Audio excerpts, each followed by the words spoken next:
Olá, nós vamos para a nossa segunda parte da videoaula sobre a prova operatória, né?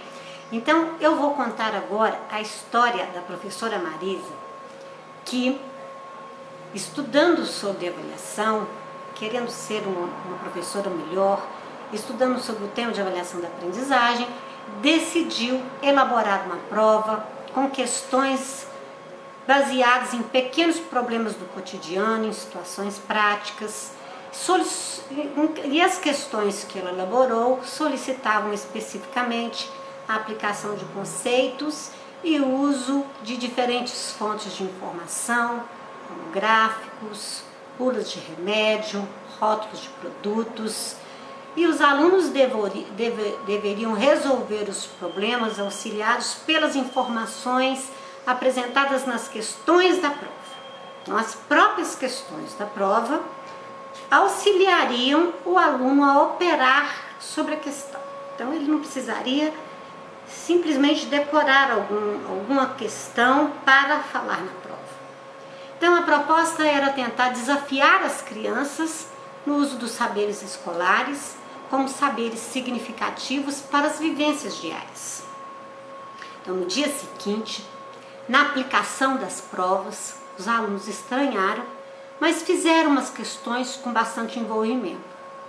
O clima foi bastante descontraído, porque as próprias questões permitiam até que os alunos dessem risadas das situações criadas pela professora para ser analisada e provocassem reflexões. No fim da prova, a professora escreveu o seguinte recado no quadro: se você não conseguiu resolver alguma questão, continue pensando, vá para sua casa e continue pensando. Se quiser retornar às suas respostas, amanhã vocês vão poder fazer isso, né? E haverá tempo para você pensar sobre isso. Mais uma vez, imagine só uma situação totalmente diferente da que a gente convive com as provas tradicionais. Os alunos estranharam, mas acharam interessante. Então, no dia seguinte, a professora perguntou aos alunos se algum deles desejaria alterar as respostas. Olha, que situação inusitada, imaginem só. Quando é que a gente já viveu isso na escola? Mais da metade da turma, é claro que desejou fazer ou rever as questões. E os alunos que não haviam se interessado anteriormente reclamaram o direito de alterar e a professora não titubeou. É claro que concordou, porque a perspectiva dela não é uma perspectiva de exclusão ou de punição, é a perspectiva da oportunidade, da revisão do pensamento, da revisão da questão e pensando nas aprendizagens. Então, durante mais ou menos 1h30, os alunos se mantiveram atentos à tarefa de refazer ou completar as respostas. A professora recolheu depois todo o material e se dispôs a conversar sobre as questões da prova. Percebeu que muitos haviam conversado sobre elas em casa também com os pais, que haviam discutido com as crianças as situações que a professora apresentou na prova. E houve um bom bate-papo com as crianças, permitindo que Marisa tivesse uma noção clara das diferentes abordagens das situações do cotidiano, presentes inclusive na família. Então, a avaliação deixou de ser um momento apenas da sala de aula, transferiu-se para um diálogo familiar e retornou para a sala de aula com novos elementos. Então, depois ela fez a seguinte proposição: vocês gostariam de corrigir a prova para mim? Olha, que coisa, né? Também diferente. Todos levaram outro susto e perguntaram: como assim, professora? Sim, disse ela, eu quero que vocês façam a correção junto comigo. Eu redistribuo e vocês vão corrigir as provas uns dos outros. Então, ela redistribuiu, né? Mas não a mesma prova, a minha prova para outra criança que deveria corrigir, né? Estamos falando da terceira série. Marisa combinou alguns critérios para essa correção. É lógico, né? Podia ser aleatório, tem que ter critérios de correção, de modo que cada prova fosse analisada segundo o ponto de vista dos 4 colegas do grupo. Então, seria assim: vocês deveriam indicar em cada questão se a resposta está completa, se a resposta está incompleta, se não responde ao que se pede ou se está incorreta. E além disso, ela colocou outro critério. Vocês devem dizer também se a resposta indica ideias interessantes e criativas como solução para o problema. O que vocês acham?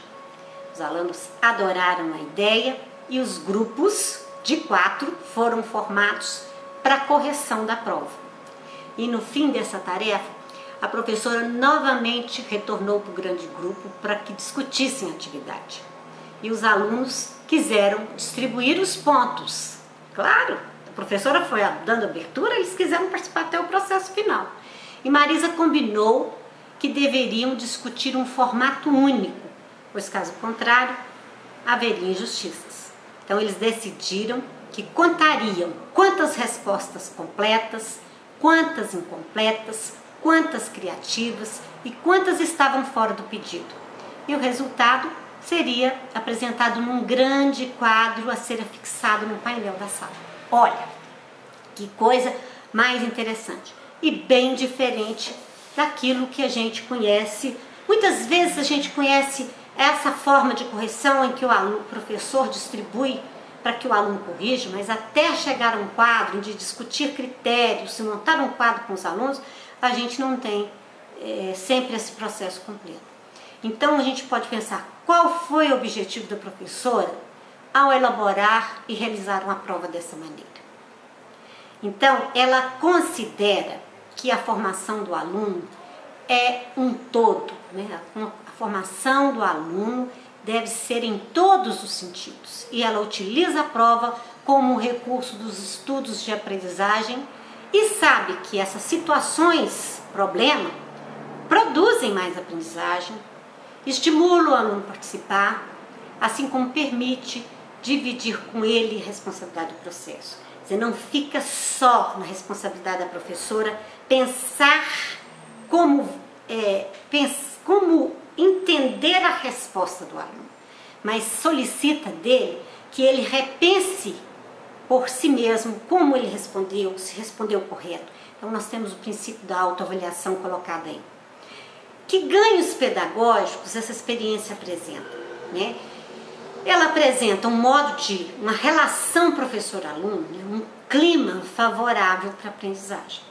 O aluno se vê desafiado a enxergar a prova como um momento de demonstrar o que aprendeu, um jogo em que ele deve procurar acertar e investir nas respostas e procurar alternativas, mas também buscar a ajuda de outras pessoas. E que não é um momento fatal, o momento é de construção. Eu posso ter errado naquela hora, mas eu sou capaz de ir para casa, discutir com meu pai, discutir com meu colega e posso retornar para aprender. Então a prova é utilizada dessa maneira e apresenta uma oportunidade para professores e alunos reverem seus percursos, avaliarem seus procedimentos e verificar as dificuldades superadas. Então é interessante analisar o formato utilizado pela professora para discutir também os pontos, com os critérios explícitos, combinando com o grupo de alunos e numa relação aberta e realmente democrática. Falar que é aberto e democrático é fácil, mas fazer isso na prática, percebe que isso é difícil? Isso demanda tempo diferente, é muito simples dar uma prova, recolher, levar para casa, corrigir e devolver a nota. Mas fazer o aluno participar e entender esse processo do próprio conhecimento é algo que demanda tempo. Aí vem a outra pergunta, a terceira pergunta sobre essa experiência. Qual o papel da prova no processo pedagógico, na forma como foi praticada pela professora Marisa? Então a prova deixa de ser um momento de provação. Provar que sei só naquele momento, mas para transformar-se num momento de desafio. Eu ainda não sei completamente, mas com a ajuda de outras pessoas eu posso chegar ao conceito, recontextualizar. Então o medo dá lugar ao desejo de superação de si mesmo e de provar as competências próprias. E os resultados auxiliam a reorientação do ensino. Então a relação estabelecida também integra professora, estudante e família, o que a gente geralmente não tem numa prova tradicional. O que tem o pai recebendo a prova sabendo que o aluno não foi bem. Então, nesse sentido, o que a gente vê nessa experiência que eu contei para vocês, que está no texto da professora Ângela Dalben, que vocês leram, avaliação, operacionalização, né? É este texto, deixa eu só retomar aqui, o texto dela chama-se Avaliação da Aprendizagem, Operacionalização, que está lá, retomando, na nossa 4ª sala de aprendizagem, não é? Tem essa experiência lá e vocês devem ter lido. Eu quis retomar para mostrar a importância desse aspecto da prova operatória. Então não é jogar a prova fora, mas é refazer o contexto da prova em todos os seus sentidos e significados, né? Lendo o texto do livro da prova operatória, de Ronca e Terzi, vocês vão ver vários exemplos de questões operatórias que levam o sujeito a operar, que tem nos slides que eu preparei, vou mandar para vocês e solicito que vejam, né, para que entendam que a apresentação de uma situação problema é seguida de uma enunciação e alternativas para análise e interpretação e elaboração das alternativas corretas. Também pensa-se em momento de reflexão e estudo, o compromisso com o desenvolvimento global do pensamento, geralmente é escrito em forma interrogativa, é mais completo, às vezes maior, de maior alcance e exigindo respostas mais elaboradas, com maior composição e combinações. E os problemas são sempre formados por uma ou mais palavras operatórias. Elas indicam habilidade operatória que se quer observar na resposta do aluno que ele vem a dar.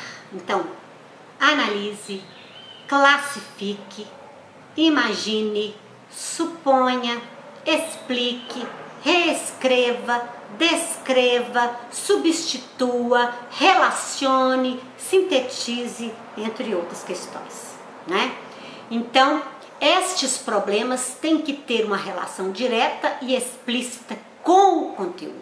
Então, é uma relação contextual do conteúdo que está sendo estudado. E sempre que puder, o professor deve lembrar ao aluno quando ele e onde ele foi estudado, tornando explícita sua intenção de orientar o pensamento desse estudante. Então, eu sugiro que vocês leiam as lâminas que vou enviar, o texto que já está disponível para vocês, né? E também pensem que é a atitude do professor que definirá se a elaboração da prova é fácil ou difícil e se ela configurará em uma armadilha para o aluno ou um instrumento relevante para o diagnóstico e orientação da aprendizagem. Pensem nisso, né? Então, resumindo nossa videoaula, o texto principal que a gente toma como referência é o texto de Ronca e Terzi, na proposta do livro A Prova Operatória. E eles defendem que os momentos de avaliação se tornem momentos de aprendizagem. E para isso, a elaboração da prova deve articular múltiplas dimensões. A relação coloquial, a relação aluno-mundo, a relação com o ler e a relação com o escrever. Isso tem detalhamento nas lâminas que vou enviar para vocês, mas vocês deveriam ler mais sobre isso. Esses autores também propõem que a prova operatória compreenda 3 partes. Uma abordando aspectos do tema de um modo mais amplo e aberto, com o objetivo de permitir a expressividade e a espontaneidade da escrita.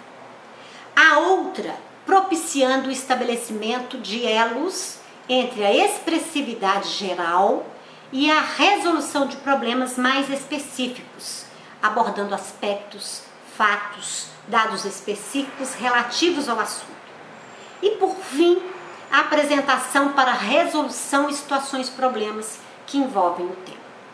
Então, de uma maneira geral, a avaliação usando o instrumento como a prova operatória, ela apresenta os seguintes aspectos importantes para finalizar essa nossa videoaula.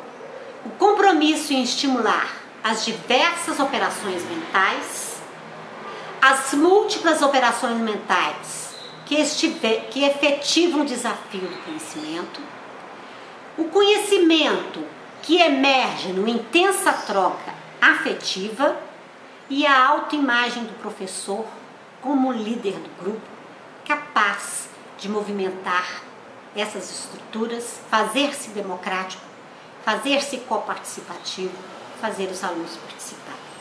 Nesse sentido, as biografias estão aí colocadas. Leiam Ângela Dalben, no texto Avaliação da Aprendizagem Operacionalização, Ronca e Terzi, A Prova Operatória, Contribuições da Psicologia do Desenvolvimento, da editora Instituto Esplan, né? Celso Vasconcelos, Avaliação Escolar, Perversão dos Direitos Humanos, e a minha dissertação de mestrado que está disponível para vocês,